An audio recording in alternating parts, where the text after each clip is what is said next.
नमस्कार, आप देख रहे हैं डीडी न्यूज पर हमारा विशेष कार्यक्रम राष्ट्रमंच, जिसमें हम करते हैं बड़े विषय पर बड़ी बहस। मैं हूं लालचंद्र सिंह। सप्ताह के अंत में हम आपके लिए लेकर आते हैं ये विशेष कार्यक्रम, और आज की राष्ट्रमंच में जो बड़ी बहस है उसका विषय भी बहुत ही महत्वपूर्ण है। और वो विषय क्या है? वो विषय है समान नागरिक संहिता, यूसीसी। इस पर अभी क्यों चर्चा कर रहे हैं? अभी इसलिए चर्चा कर रहे हैं क्योंकि असम में अब यूसीसी लागू करने पर काम चल रहा है। मुख्यमंत्री हिमंता बिस्वा शर्मा ने बोला है कि जो विधानसभा का सत्र आएगा उसमें यूसीसी का कानून लाया जाएगा। और हिमंता बिस्वा शर्मा बीजेपी ये असम की जनता से वादे करके सत्ता में लौटे हैं। तो जो असम का यूसीसी है वो कैसा होगा? असम के यूसीसी का स्वरूप क्या होगा? आप जानते हैं कुछ और राज्यों में भी यूसीसी लागू है, जैसे कि उत्तराखंड है, गुजरात है, गोवा में तो बहुत पहले से है। तो कितना अलग होगा यूसीसी असम का? और ये भी कि देश भर में कौन कौन से राज्य जो हैं वो यूसीसी पर काम कर रहे हैं, कौन कौन से राज्य इसे अपना चुके हैं, कौन कौन से राज्यों में इस पर काम चल रहा है। यूसीसी को लेकर के आपने कई बार कुछ विरोध भी देखा होगा, कुछ लोग विरोध करते हैं, लेकिन विरोध का आधार क्या है? इस बारे में हमारा संविधान क्या कहता है यूसीसी को लेकर? और बड़ा सवाल कि संविधान लागू हुए तो 75 साल से भी ज्यादा हो गए, आज तक यूसीसी क्यों नहीं लागू हुआ? और क्यों करते रहे हैं कुछ लोग यूसीसी लागू करने का विरोध? लेकिन अभी की जो बहस है वो जाहिर सी बात है कि असम इस कानून को लेकर के आ रहा है, तो यूसीसी की तैयारी, अब असम की बारी। यही है आज राष्ट्रमंच पर बड़े बहस का बड़ा विषय, और इसी को हम समझने की कोशिश करेंगे, और उसमें हमारे साथ जुड़ेंगे खास मेहमान भी। लेकिन पहले जरा कुछ प्रतिक्रियाएं आपको दिखाते हैं कि असम में जब यूसीसी को लेकर के तैयारी चल रही है तो क्या कुछ प्रतिक्रियाएं आ रही हैं। सबसे पहले आपको प्रधानमंत्री नरेंद्र मोदी की बात सुनवाते हैं। हालांकि ये उन्होंने कुछ साल पहले, 1-2 साल पहले कहा था। कहां पर? लाल किले के प्राचीर से कहा था। प्रधानमंत्री नरेंद्र मोदी ने लाल किले से कहा था कि ये समय की मांग है कि देश में सेक्युलर सिविल कोड होना चाहिए। सुनिए। हमारे देश में सुप्रीम कोर्ट ने बार बार यूनिफॉर्म सिविल कोड को लेकर जो चर्चा की है, अनेक बार आदेश दिए हैं, क्योंकि देश का एक बहुत बड़ा वर्ग मानता है, और उसमें सच्चाई भी है कि जिस सिविल कोड को हम लेकर के जी रहे हैं वो सिविल कोड सचमुच में तो एक प्रकार का कम्युनल सिविल कोड है, भेदभाव करने वाला सिविल कोड है। ऐसे सिविल कोड से जब संविधान के 75 वर्ष मना रहे, और संविधान की भावना भी जो हमें कहती है करने के लिए, देश की सुप्रीम कोर्ट भी हमें कहती है करने के लिए, और तब जो संविधान निर्माताओं का सपना था उस सपने को पूरा करना हम सबका दायित्व है। और मैं मानता हूं इस गंभीर विषय पर देश में चर्चा हो, व्यापक चर्चा हो, हर कोई अपने विचारों को लेकर के आए, और उन कानूनों को, जो कानून धर्म के आधार पर देश को बांटते हैं, जो ऊंच नीच का कारण बन जाते हैं, ऐसे कानूनों को आधुनिक समाज में कोई स्थान नहीं हो सकता है।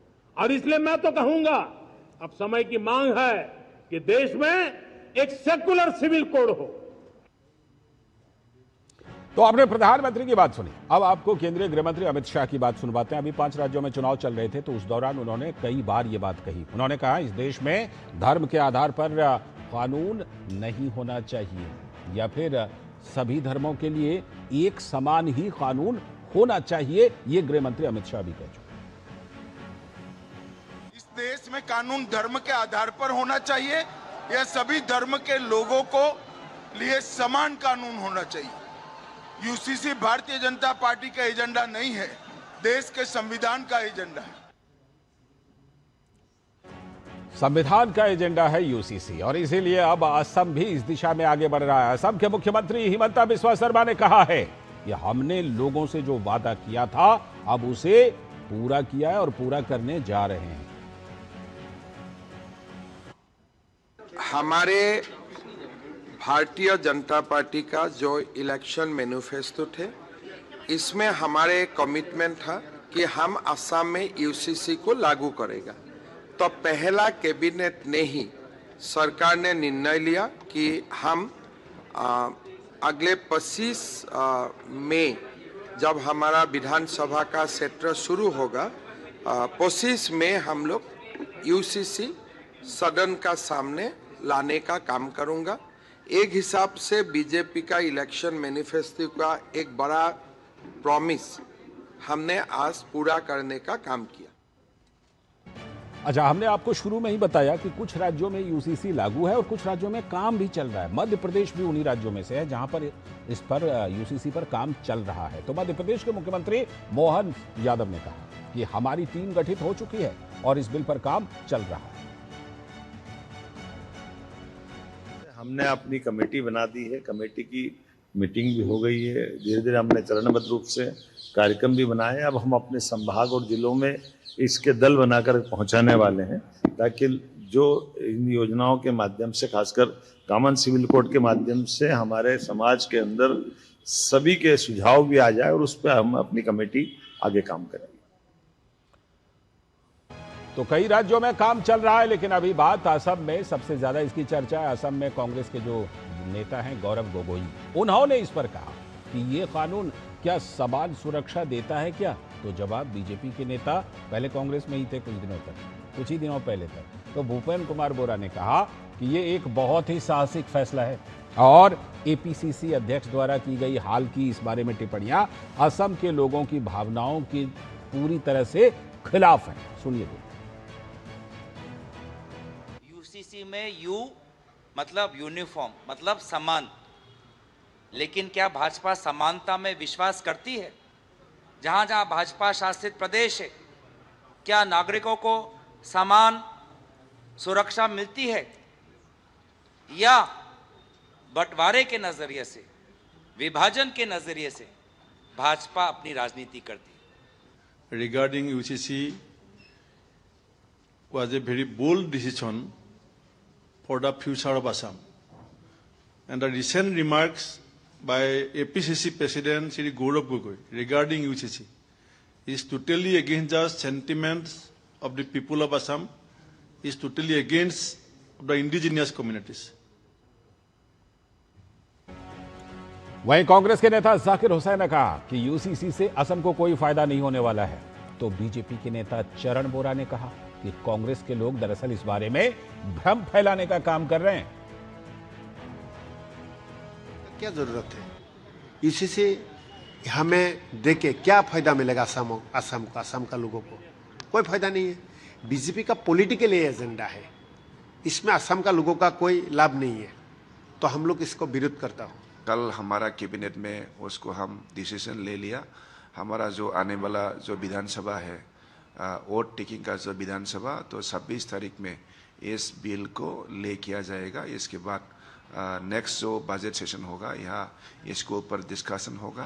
तो ये बिल को लेकर हमारा कुछ ऐसा चिंतित तक रहने के लिए कुछ बात नहीं है कि कांग्रेस के एक और नेता मौलाना अनीमुल इस्लाम अंसारी ने कहा कि ये पूरी तरह से यूसीसी नहीं है, ये तो कुछ खास समुदायों पर सीधा आरोप लगाने जैसा है, क्योंकि यूसीसी यानी यूनिफाइड सिविल कोड पूरे देश में होता है, लेकिन ये लोग पूरे देश में नहीं बल्कि राज्यवार कर रहे हैं। तो भाजपा के प्रवक्ता शहजाद पूनावाला ने कहा कि कांग्रेस दरअसल हमेशा महिला विरोधी स्टैंड लेती है, क्योंकि यूसीसी में महिलाओं को बराबरी का हक है।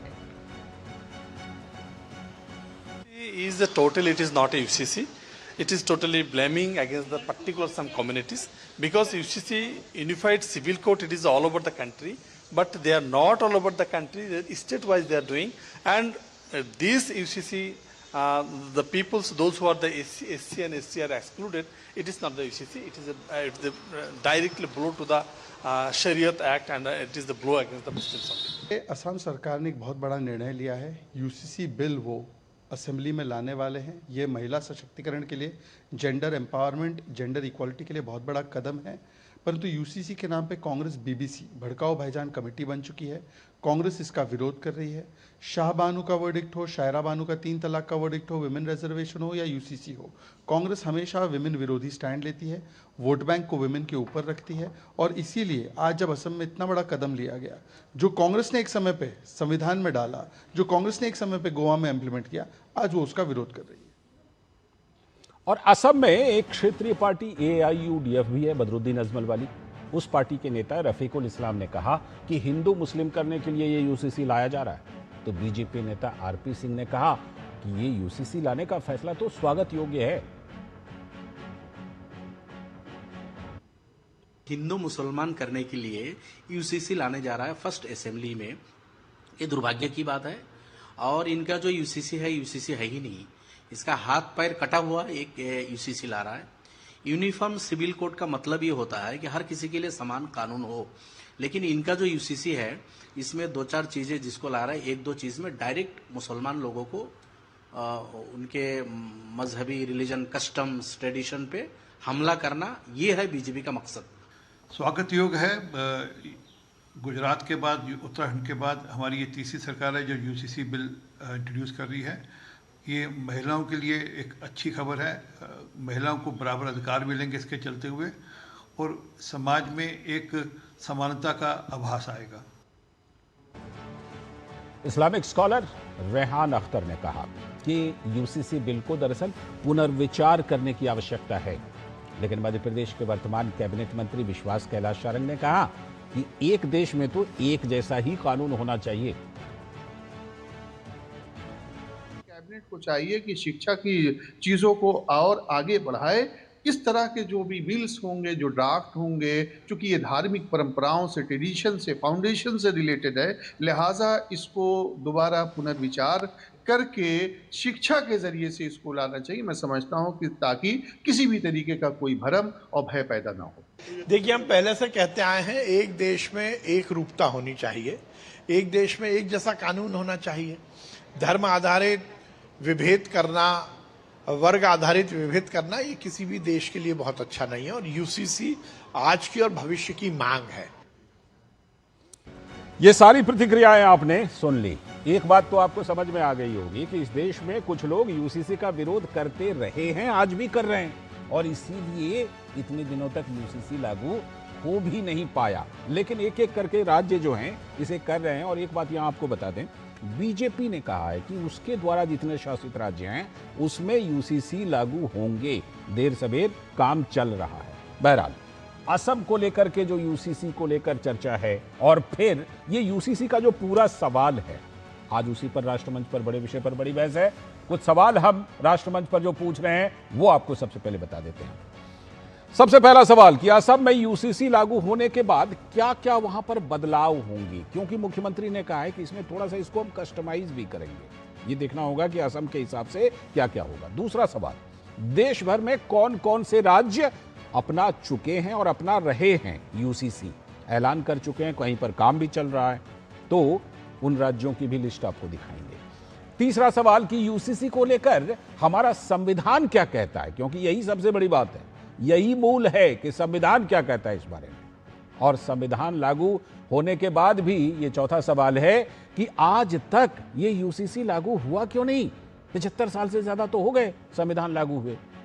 और पांचवा और अंतिम सवाल कि क्यों करते रहे हैं कुछ लोग यूसीसी लागू करने का विरोध और आज भी कर रहे हैं, उनका तर्क क्या है, उनकी भी बातें सुनेंगे कि भाई वो क्या कहना चाह रहे हैं। इन्हीं सारे विषयों पर करेंगे आज राष्ट्रमंच में बड़े विषय पर बड़ी बहस। और इसके लिए हमारे साथ आज राष्ट्रमंच पर जुड़ रहे हैं प्रमोद स्वामी जी, जो भारतीय जनता पार्टी असम के प्रवक्ता हैं। बहुत बहुत स्वागत प्रमोद स्वामी जी आपका।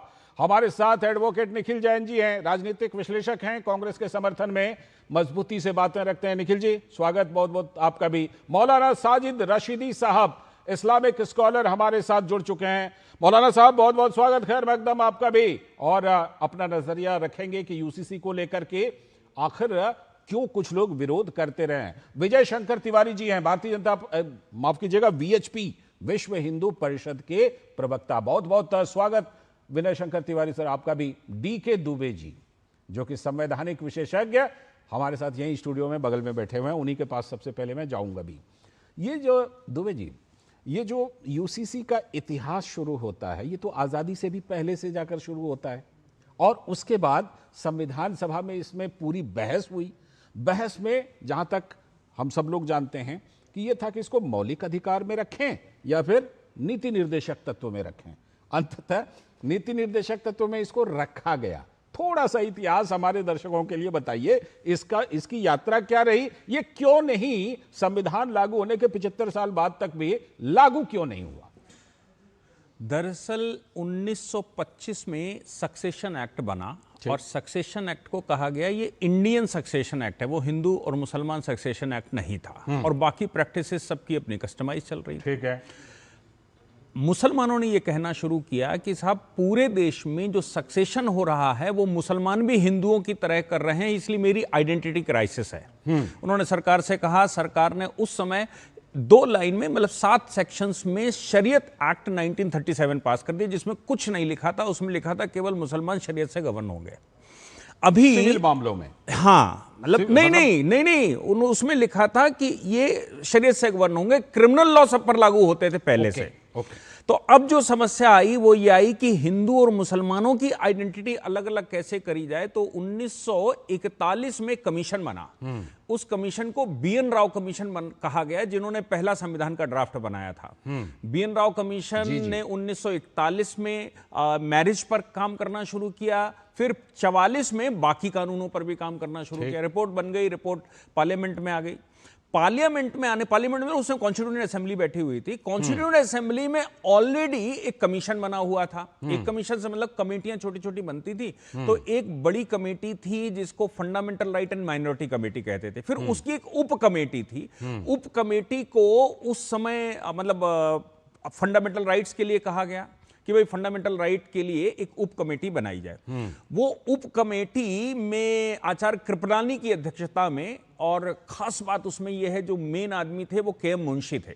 के एम मुंशी ने बड़ा लंबा चौड़ा उसमें लेक्चर दिया। महिलाएं भी उस समिति में हुआ करती थी, राजकुमारी अमृत कौर हुआ करती थी, हंसा मेहता हुआ करती थी। तो उस समय यह हुआ कि भाई देश भर में कानून एक सा होना चाहिए और एक से कानून में सिविल लॉज भी सबके एक से होने चाहिए। के एम मुंशी ने उसकी पुरदोर मतलब पूरी वकालत की और ये उप कमेटी में फ्लिक्ट भी आ गया कि भाई ये क्या फंडामेंटल राइट में रखा जाए या उसमें रखा जाए। उसमें लेकर फिर वोटिंग हुई। वोटिंग में ये हुआ, जो बात हुई, मुसलमान जो सदस्य थे उन्होंने ये कहा कि भाई देखो 47 का समय चल रहा है और भारत पाकिस्तान विभाजन हुआ है, तो इतनी भयावह सिचुएशन में मारकाट चल रही, अभी अगर इसको लागू कर दिया जाता है तो मुसलमान लगता नहीं है कि वो प्रिपेयर्ड है, इसलिए अभी इसको डायरेक्टिव प्रिंसिपल्स में रखना चाहिए। यह बात स्वीकार भी कर ली गई कि भाई अभी समय नहीं है, क्योंकि देश विभाजन हुआ है, मारकाट चल रही है, बहुत सारे चीजें एक साथ चल रही है, इसलिए इसको directive principle of state policies में रखा जाए। तो फिर तय हो गया कि इसको directive principle of state policy में, जिसको ड्राफ्ट कॉन्स्टिट्यूशन का आर्टिकल 35 कहा जाता था, जो 44 छोटा सा सवाल मन में उठ रहा है, पूछ लेता हूं। छोटा सा सवाल कि धर्म के आधार पर इस देश का विभाजन हुआ, हम सब जानते हैं धर्म के आधार पर ही विभाजन हुआ ना।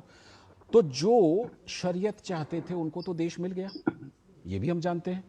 अब जो ये बचा जितना सा भारत, उसमें तो ये धर्मनिरपेक्ष भारत था। उस समय क्या संविधान सभा ने इस पर जो स्टैंड लेना चाहिए था कि ये धर्मनिरपेक्ष भारत है, इसमें सब बराबर हैं, सबके लिए कानून बराबर होगा, एक जैसा होगा, इसमें कोई कमी रह गई उस समय? बिल्कुल रह गई। हुआ क्या, मैंने इसीलिए ये सवाल, हाँ, संविधान सभा जब बनी ना, तो संविधान सभा पार्टीशन के टाइम पर नहीं बनी थी, पार्टीशन से पहले बनी थी। उस समय पार्टीशन नहीं चल रहा था। मुस्लिम सदस्यों ने पहली, दूसरी, तीसरी बैठक में भाग नहीं लिया और उन्होंने कहा हमें संविधान नहीं, पाकिस्तान चाहिए। जो मुस्लिम लीग से आए थे और जो बाकी मुस्लिम सदस्य हुए, उन्होंने संविधान नहीं, पाकिस्तान चाहिए। वो पहली बैठक में नहीं गए, दूसरी बैठक में नहीं गए, और जिस दिन घोषणा हुई कि पार्टीशन होगा, उसके बाद वो तीसरी बैठक में आ गए। आप देखिए, उनको जाना था पाकिस्तान। जब आपको संविधान नहीं, पाकिस्तान चाहिए था, तो आपने पाकिस्तान मांगा, आप संविधान सभा में ही नहीं आ रहे थे। तो आपको जाना था पाकिस्तान। पाकिस्तान जाने के बजाय वो फिर से आ गए हाउस में, और उन्होंने जो रोल प्ले करना शुरू किया कि माइनॉरिटी को कैसे बचाइए, जो आर्टिकल 25 से 30 है, ये उसी का परिणाम है। और ये आर्टिकल 44 जो उस समय का आर्टिकल 35 हुआ करता था, ये directive principle of state policies में डालने का यही कारण था, क्योंकि उनका कहना सबका ये था कि भयावह सिचुएशन में मुस्लिम अपने आप को यहां सुरक्षित नहीं समझेंगे, मुसलमानों को लगेगा कि यहां परसिक्यूशन चल रहा है, इसलिए इसको ऐसा कर दिया जाए।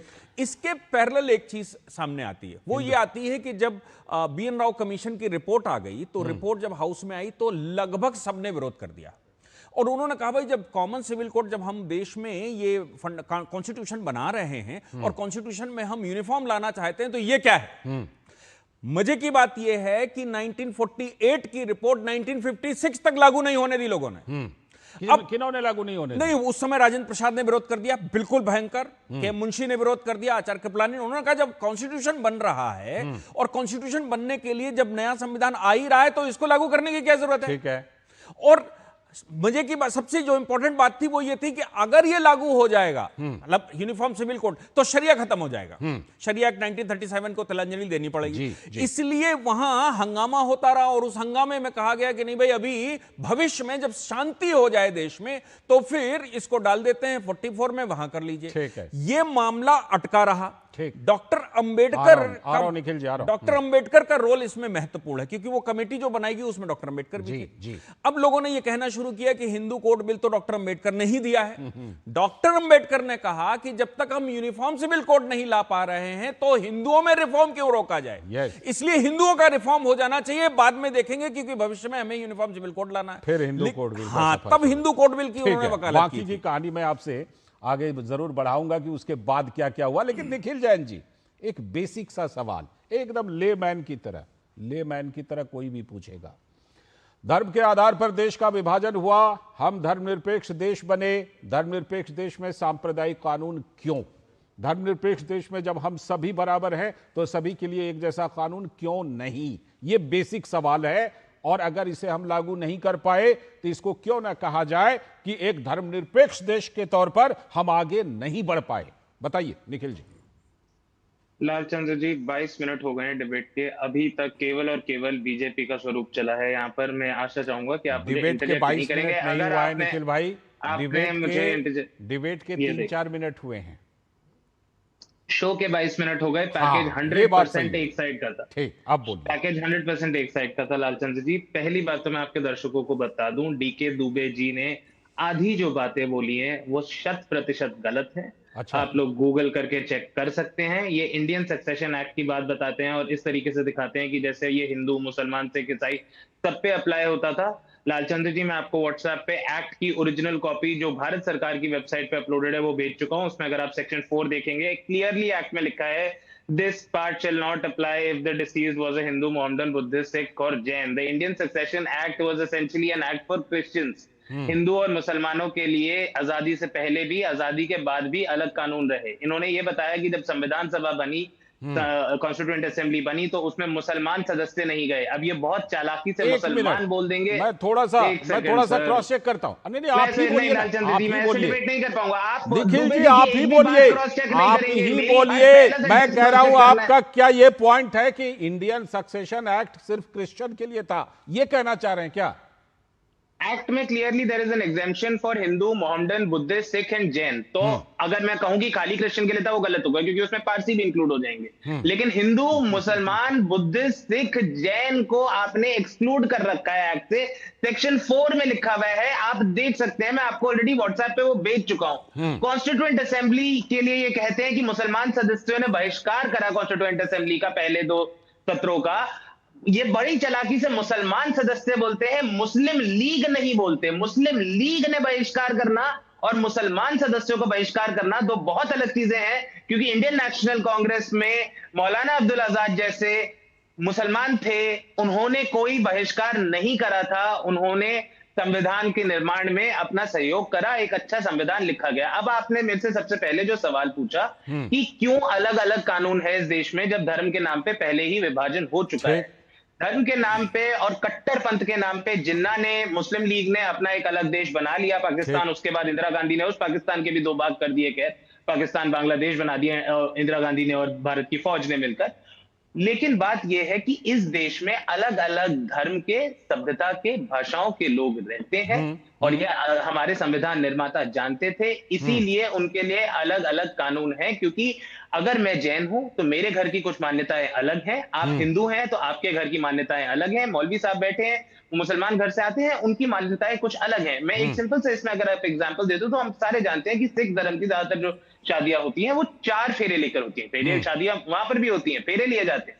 कई जगह हिंदुओं में अधिकतर तौर पे 7 फेरे लिए जाते हैं, मुसलमानों के यहाँ तो फेरे ही नहीं लिए जाते। और सबका अपना कल्चर अलग है, लोग ये समझते थे, इसीलिए अलग है। इनफैक्ट अमित शाह तो आज भी कह रहे हैं, 4 अप्रैल 2026 का उनका बयान है कि वो कहते हैं हम यूसीसी में ट्राइबल्स को नहीं इंक्लूड करेंगे।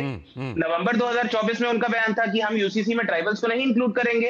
हेमंता बिस्वा शर्मा का खुद का बयान है कि मैं यूसीसी ला रहा हूं लेकिन मैं असम के हिसाब से कस्टमाइज करूंगा। अरे भाई साहब, अगर आप ट्राइबल्स को हटा दे रहे हैं, आप स्टेट वाइज कस्टमाइजेशन कर रहे हैं, तो यूनिफॉर्मिटी कहां है? और मैं इतना आखिरी चीज एक बता दूं आपके दर्शकों को कि ये किस तरीके के बेवकूफाना कानून बीजेपी की सरकारें लाती हैं। हमें नहीं पता असम का कानून कितना अच्छा या बुरा होगा, ड्राफ्ट आएगा तब देख के पढ़ के हम बोल पाएंगे कि वो महिला सशक्तिकरण कर रहा है या नहीं कर रहा है। लेकिन उत्तराखंड में जो एक कानून आता है वो ये कहता है कि अगर एक कपल एक लिव इन रिलेशनशिप में है तो वो जाके डिस्ट्रिक्ट मजिस्ट्रेट के पास रजिस्टर कराए, रजिस्टर अगर नहीं कराया तो जेल चले जाएंगे। आप मानिए, एक प्रेमी प्रेमिका साथ में रह रहे हैं, अपनी मर्जी से, स्वेच्छा से, नाबालिग हैं, उसमें एक बात ये भी वो लोग जाके पुलिस के पास रजिस्ट्रेशन है कि ऐसी घटनाएं घटी हैं कि मान लीजिए मार काट के फ्रिज में डाल दिया, कहीं डाल दिया, कुछ कर दिया। उन सब घटनाओं को देखते हुए बेटियों की सुरक्षा के लिए, महिलाओं की सुरक्षा के लिए, बेटियों की सुरक्षा के लिए लिव इन में रहने पर मनाही नहीं है, लेकिन ये कि आप जानकारी दे के रखिए ताकि कल को कोई घटना घटे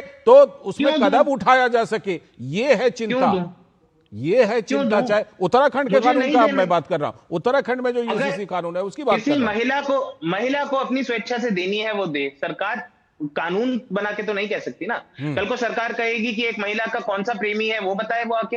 अगर लिव इन छोड़ दीजिए, आप बॉयफ्रेंड है, क्योंकि किससे तो ऐसे है ना, डीके दुबे जी, गर्लफ्रेंड का मर्डर कर दिया। ठीक, आपने डीके दुबे जी के कुछ चीजों द्वारा बताए गए कुछ चीजों को कहा 100% गलत है। डीके दुबे जी, ये जो हवाला दे रहे हैं उसके अध्याय 4 का भी वो हवाला दे रहे हैं, सक्सेशन कानून का क्या कहता है अध्याय 4, बताइए। देखिए, एक चीज समझ लीजिए, धारा 4, जब तक हिंदू सक्सेशन एक्ट पास नहीं हुआ तब से पहले का कानून और हिंदू सक्सेशन एक्ट पास होने के बाद के कानून, दोनों में फर्क होता है। इंडियन सक्सेशन एक्ट आया 1925 में, ठीक है, उसमें से मुसलमान अलग किया 1937 में, और फिर जब हिंदू सक्सेशन एक्ट आ गया तो फिर हिंदुओं के पूरे ग्रुप, क्योंकि हिंदू सक्सेशन एक्ट में जो हिंदू की परिभाषा है वो कहती है जो मुसलमान नहीं है, जो ईसाई नहीं है, जो पारसी नहीं है, जो यहूदी नहीं है, वो हिंदू है। मोटे तौर पर इसमें बौद्ध, जैन, सिख सब शामिल, वो सब हिंदू ही है। तो जब आपने एक नया कानून पास कर लिया, हिंदू सक्सेशन एक्ट, तो फिर इंडियन सक्सेशन एक्ट को आपको अमेंड करना पड़ेगा। जैसे 1937 में अमेंड करके मुसलमान निकाला, वैसे ही इसको बाहर निकालेगा। मेरा कहना यह था कि जब तक शरीयत नहीं आई थी तब तक क्या था, तब तक तो तब तक तो इंडियन सक्सेशन एक्ट था, और इंडियन सक्सेशन एक्ट से ही सरकार उस पर दाखिल खारिज करती थी। इसलिए ही तो आंदोलन हुआ था कि भाई हमको मुसलमानों को अलग करो और ये सब एक ही कानून से कवर किए जा रहे हैं। इसीलिए बार बार उस चीज का हवाला दे रहा हूं। आगे चल करके इस बहस को हम थोड़ा और विस्तार देंगे। हमारे साथ 3 पैनलिस्ट और जुड़े हुए हैं, उनके पास भी एक एक करके जाएंगे, उनके नजरिए को लेंगे कि आखिर बीजेपी अगर ला रही है अपने राज्यों में तो क्यों ला रही है। साथ में मौलाना साहब का भी नजरिया और विश्व हिंदू परिषद का भी नजरिया लेंगे। एक छोटा सा ब्रेक ले लेते हैं जल्दी से और तुरंत लौटते हैं और फिर इस विषय को आगे बढ़ाएंगे, इस बहस को आगे बढ़ाएंगे। यार कल सेंसस वाले आए थे, सारा प्रोसेस तो मोबाइल एप्लीकेशन से हो गया, ऑनलाइन डिजिटल था, लेकिन थोड़ा टाइम लग गया यार।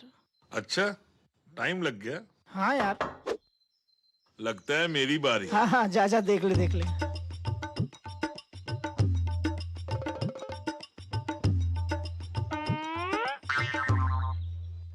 वापस आ गया? हाँ, हो गया। इतनी जल्दी? तेरे को बताया था ना, सेल्फ इन्यूमरेशन लिया था। हेलो, अपने स्टेट का census self enumeration portal active हो गया है। जल्दी से फॉर्म भर ले, जल्दी से भर ले फॉर्म। भूल गया यार। बस तेरी वही पुरानी आदत। आईडी दिखाई, कंफर्म किया, और मिनटों में काम हो गया। ये तो मिस कर गया, आप मिस मत कर देना। घर बैठे सेल्फ एन्यूमरेट करें, जनगणना में जुड़े।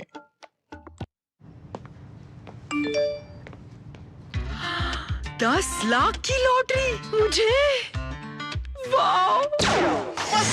फर्जी ऑफर्स से सावधान। आरबीआई कहता है जानकार बनिए, सतर्क रहिए। मास्टर जी नमस्ते, 2 ड्रेसेस बनानी है, ठीक है? ऐसा कुछ। लेकिन मास्टर जी 4 दिन में पार्टी है, बन जाएगी ना पक्का? हो जाएगा। कैसे? फैशन चेंजेस हमेशा, उषा हमेशा। स्वागत है ब्रेक के बाद। आज राष्ट्रमंच पर बड़े विषय पर बड़ी बहस है कि यूसीसी जो है, जो असम में हिमंता सरकार लेकर आने वाली है और कुछ राज्यों में लागू भी है, तो यूसीसी को लेकर आखिर कुछ लोगों का विरोध क्यों रहता है? इस समय मैं सीधे रुख करूंगा मौलाना साजिद रशीदी साहब का। मौलाना साजिद रशीदी साहब, अभी निखिल जैन जी ने कहा कि भाई सबके अपने अपने रिवायतें हैं, सबके अपने अपने रिवाज हैं, लेकिन मुझे ये जरा बताइए मौलाना साहब कि जिनको ये चाहिए था अलग रिवायत, अलग रिवाज, अलग कानून, वो तो हमसे अलग हो गए, हमसे आपसे, है ना? उन्होंने अलग देश ले लिया, अलग मुल्क ले लिया। अब जो हम लोग बचे हुए हैं, क्या हम लोगों के लिए एक जैसा कानून नहीं होना चाहिए मौलाना साहब? क्योंकि हम सभी लोग बराबर हैं इस देश में रहने वाले, तो एक जैसा बराबर कानून होना चाहिए कि नहीं, बताइए। लालचंद जी, ये सवाल मैं आपका 3 बार सुन चुका हूं जी, कि जिनको शरिया चाहिए था वो चले गए। बड़ा अजीब सा सवाल है आपका। क्यों? मैं मुसलमान होकर शरीयत का पाबंद नहीं हूं। नहीं, आप इस देश में शरीयत लागू करना चाहते हैं जैसे पाकिस्तान वालों ने लागू करना चाहता? नहीं, सुनिए, बीच में हस्तक्षेप करना आपकी आदत है, वो मत कीजिए। मैं सिर्फ इतना कहना चाहता हूं, जो इंडियन मुस्लिम, आप ही बोलिएगा, मैं कह रहा हूं आप ही बोलिएगा, आपको ही बोलना है, क्योंकि आप डायरेक्ट सवाल पूछ रहे हैं, इसलिए मैं बोल रहा हूं, आप ही सुनिए तो सही। हाँ सुनिए, मैं आपसे जवाब नहीं मांग रहा हूं अभी, मैं आपसे एक सवाल छोड़ रहा हूं जी। मैं ये कह रहा हूं, जो हिंदुस्तान में मुसलमान है, क्या उसको शरिया महबूब नहीं है? क्या वो शरिया पे अमल नहीं करता? क्या हमारे संविधान ने शरीयत पर अमल करने की हमें आजादी नहीं दी है? आर्टिकल 25, आर्टिकल 26 क्या कहता है? क्या कहता है? कि हर आदमी को, हर इंसान को अपने मजहब पर अमल करने की आजादी है। तो फिर उस मतलब का, उस आर्टिकल का क्या मतलब हुआ? जब आप ये कहेंगे कि साहब जिनको शरीयत चाहिए तो पाकिस्तान चले गए, यहाँ का मुसलमान क्या है? मुसलमान नहीं है, हिंदू है यहाँ का मुसलमान। आप तो फिर ये कहना चाहते हैं, जैसे मोहन भागवत ने कहा कि देश में रहने वाला, हिंदुस्तान में रहने वाला हर आदमी हिंदू है। कैसे हो सकता है? परिभाषा ये भी है। कैसे हो सकता है? कैसे हो सकता है? आप मुझे बताइए। नहीं हो सकता, क्योंकि मैं मुसलमान हूं और मैंने बाय चॉइस इंडिया को एक्सेप्ट किया है। बाय चॉइस मतलब? मेरे पास रास्ते थे पाकिस्तान जाने के। हाँ, नहीं गया। इसीलिए तो ये सवाल उठ मैं रहा नहीं गया। अरे भाई साहब, मैं इसीलिए आपका सवाल का जवाब दे रहा हूं, मैं नहीं गया। मैं इसलिए नहीं गया कि मुझे नहीं चाहिए था वो उस तरह का पाकिस्तान, जिस तरह का पाकिस्तान आज हम देख रहे हैं। ठीक, किस तरह का पाकिस्तान? इस तरह का पाकिस्तान क्या जिहाद के नाम पर आतंकवाद फैला रहे हैं? इस तरह का पाकिस्तान जिस तरह पाकिस्तान बना था, किस तरह का पाकिस्तान, किस चीज का नाम लेकर पाकिस्तान बना था? बोलने नहीं दे रहे आप। नहीं, आप ही बोलिए, आप ही बोलिए। मैं बोल रहा हूं सर, थोड़ा सा धैर्य रखिए। मैं कह रहा हूं इस तरह का पाकिस्तान जो जिहाद के नाम पर आकर पुलवामा में फला जगह आकर गले काट के चला जाए हमारा, हमें नहीं चाहिए था ऐसा पाकिस्तान। इसलिए हमने कहा कि हम हिंदुस्तान में रहेंगे। और जब हम हिंदुस्तान में रहे, जिस तरह से दुबे जी ने अभी बड़ी होशियारी के साथ में, निखिल जैन ने कहा है उस बात को, बड़ी होशियारी के साथ में कह दिया कि साहब 2 मीटिंगों का बहिष्कार कर दिया मुसलमानों ने। कितनी अहमकाना और बेवकूफी की बातें हैं। मौलाना अबुल कलाम आजाद, सुनिए, मौलाना अबुल कलाम आजाद, मौलाना हसरत मोहानी, मौलाना हुसैन अहमद मदनी, ये तमाम लोग उन मीटिंगों में शरीक थे, बराबर शरीक थे। यहाँ का मुसलमान इसलिए पाकिस्तान नहीं गया था। मैंने बताया कि हम हिंदुस्तान को चाहते थे कि हमें ऐसा देश चाहिए जिसमें हिंदू, मुसलमान, सिख, ईसाई बराबर अपने धर्म पर अमल कर सकें। ठीक है। और इसीलिए पूरे दुनिया में हमारे देश की पहचान है। ठीक, हमारे देश को क्यों जाना जाता है पूरी दुनिया में? मौलाना साहब, जाना जाता है कि तमाम रीति रिवाज के साथ में जवाब से आपने, क्योंकि आपने एक गंभीर सवाल पूछा है, एक गंभीर सवाल 30 सेकंड और मुझे पूरा करना, आपको 40 सेकंड दूंगा, मैं कह रहा हूं आप पूरा 30 सेकंड करिए। नहीं, आपको 40 सेकंड दूंगा। एक गंभीर सवाल आप ही ने उठाया कि क्या बताइए। यहां के मुसलमान शरिया का पालन नहीं करते हैं। मैं ये कहता हूं कि क्या यहां के मुसलमान शरिया का सेलेक्टिव पालन करते हैं, क्योंकि जो क्रिमिनल लॉ है शरिया का, उसका पालन तो हमारे यहां नहीं होता। अब बोलिए आप। बड़ा अजीब सवाल है आपका। क्यों, इसमें क्या अजीब है? ये जो संविधान बना है, ये मुसलमानों ने तो नहीं बनाया, सबने मिलकर बनाया। संविधान सभा में कितने लोग थे? सबने मिलकर बनाया। भैया मुझे, अगर संविधान बना है तो आपको गिलो जो पकड़ो संविधान, और हमारे तरह से संविधान चलेगा, हमारे तरह से देश चलेगा। संविधान सभा में आखिरी स्पीच आप उठा के देखिए बाबा भीमराव अंबेडकर साहब की, उन्होंने कहा कि यूसीसी स्टेट की जिम्मेदारी है, लेकिन बगैर अवामी राय के, बगैर रेफरेंडम कराए आप इसको थोप नहीं सकते। रेफरेंडम, ये वर्ड कहां से ला रहे हैं आप? यस, बिल्कुल, अवामी राय, जितने भी स्टेक होल्डर हैं स्टेट के अंदर, उन तमाम से राय लेना जरूरी है। ये बाबा भीमराव अंबेडकर साहब की वाणी है और आखिरी स्पीच है, सुन लीजिएगा आप। अगर नहीं सुना है तो मैं आपको भिजवा दूंगा। दूसरी बात, 3 चीजें तो हैं हमारे पास, निकाह, तलाक और वरासत। 3 चीजों में मुसलमान को छूट है। निकाह मैं अपनी मर्जी से कर सकता हूं, तलाक मैं अपनी मर्जी से दे सकता हूं, मेरे पास जो संपत्ति है मैं अपने बच्चों में उसका बंटवारा अपनी मर्जी से कर सकता हूं। क्यों इस आजादी को छीनने के पीछे पड़े हुए हैं आप लोग भाई? आप लोग क्या है इसमें ऐसा? क्या है इसमें ऐसा? आप लोग क्या आप कौन उसको कह रहे छीनना चाहते हैं? भाई संविधान कहता है, सुप्रीम इसलिए कोर्ट आपको बार कह रहा बार हूं। सुप्रीम मैं कोर्ट इसलिए बार बार आपको- दरियाफ्त करता है सुनिए, सरकार से। मैं आपको इसलिए सर, मुखातब कर रहा सुप्रीम हूं कोर्ट, कि मौलाना आप- साहब, सुप्रीम कोर्ट बार बार सरकार से दरियाफ्त करता है कि यूसीसी पर क्या हुआ, कुछ कर क्यों नहीं रहे? बड़ी अजीब बात है। सुप्रीम कोर्ट तो सरकार से बहुत सारी बातें कह रहा है। हाँ, बहुत सारी बातें कह रहा है। आज तो यूसीसी पर बात कर रहे हैं ना। नहीं, आपने जो सवाल उठाया कि अभी हम सुप्रीम कोर्ट यूसीसी कह- पर बात कर रहे हैं। सर, सुप्रीम कोर्ट तो बहुत सारी बातों को कह रहा है कि ये कह भी रहा चीजें है। होगी। कहां कर रही है सरकार? आप कह रहे हैं कि कहाँ कर रही जैसे है? बाकी, आपके मुताबिक जैसे बाकी चीजों पर काम नहीं होता, वैसे यूसीसी पर काम ना हो, ये कह रहे हैं आप? देखिए कोर्ट क्या कर रहे हैं। किसी मस्जिद के लिए आप याचिका लेके चले जाइए, तुरंत सर्वे हो जाएगा। एक आदमी 3 साल से 5 साल से 10 साल से बेल की इंतजार में बैठा है, एक महिला तलाक की इंतजार में बैठी है, नहीं कर रहा है कोर्ट। कोर्ट तो जो कुछ कर रहा है वो सब देख रहा है हिंदुस्तान। कल क्या हुआ भोजशाला, कोर्ट पर भी, कोर्ट के रुख पर भी आपकी आपत्ति है। मुसलमानों को अपने हिसाब से, संविधान के हिसाब से जीने दो। ठीक तीन है, चीजें ठीक है। रहने दो, मौलाना कुछ साहब, आपका आजादी नजरिया आ छीनना गया। चाहता हूं। अब नजरिया सीधे मैं आजादी रुख करता हूं विजय शंकर तिवारी जी का। विजय शंकर तिवारी जी, ये कहा जाता है कि भाई हिंदू कोड बिल ला करके हिंदुओं का तो कर दिया, एक तरह से हिंदुओं पर यूसीसी लागू कर दी, और बाकी जहां पर आसान नहीं था वहां छोड़ दिया, और आज तक ये मामला लटका हुआ है। क्या हिंदू जो है उनको कोई विरोध था इस यूसीसी को लेकर के, या सिर्फ एक वर्ग यानी मौलाना साहब का जो नजर आया उन्हीं का विरोध है? मैं इस पर आऊंगा। प्रधानमंत्री नरेंद्र मोदी स्वीडन की यात्रा पर पहुंच गए हैं। प्रधानमंत्री नरेंद्र मोदी स्वीडन की यात्रा पर पहुंच गए हैं। इससे जुड़ी तस्वीरें हम आपको दिखाने वाले हैं, और पीएम मोदी के स्वागत के लिए उत्सुक स्वीडन की सरकार ने उनके विमान के अपनी सीमा के अंदर पहुंचने पर ग्रिपन फाइटर जेट विमान से उनकी अगवानी की है। ये देखिए, ये तस्वीरें देखिए। तो ये आप तस्वीरें देख रहे थे। प्रधानमंत्री नरेंद्र मोदी स्वीडन पहुंच गए हैं, और प्रधानमंत्री नरेंद्र मोदी का वहां पर भव्य स्वागत किया। स्वीडन के प्रधानमंत्री खुद हवाई अड्डे पर गए, और उससे पहले फाइटर जेट ने जो अगवानी की, वो तस्वीरें तो हमने आपको दिखाई ही। आज राष्ट्रमंच में इतना ही। फिलहाल हमारी पूरी टीम को दीजिए अनुमति। नमस्कार।